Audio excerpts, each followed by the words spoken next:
Without a doubt, the thing I struggle with the most in video production is motion graphics. See, a lot of times I am running as a one-man band operation, especially for this YouTube content creation. It's always just me.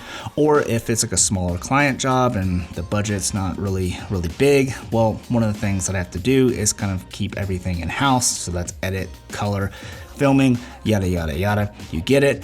And as a result, I just don't have that much time to be able to dedicate to really learning the art and craft of motion graphics. So that's why I use Motion Array. In this video, I just want to talk about a few of the things that I really like about Motion Array and why it might be a good option for you if you are like me and are not very good at motion graphics.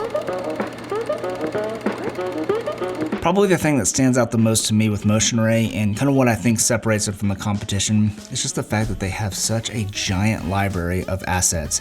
I think they have something like over 800,000 assets to choose from, and they have stuff for DaVinci Resolve, Final Cut Pro, Premiere Pro. You also have stock footage, music, sound effects, transitions, overlays, backgrounds. I mean, you name it, they've got it. And not only that, it's really high quality stuff that I actually use in my YouTube videos and in my client work.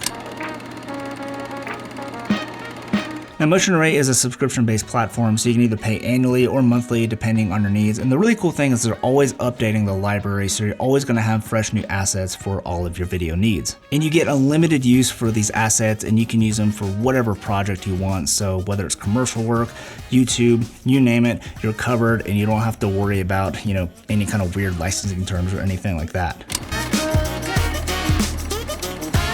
Now, Motion Array also makes it really easy to use. So after you install it, whether you're in Final Cut Pro, Premiere Pro, or DaVinci Resolve, it's pretty much plug and play. Motion Array has done all the hard work for you in creating these really nice assets for motion graphics or titles or transitions. All you have to do is customize it to the length of the transition or maybe the color of the text or whatever the case may be.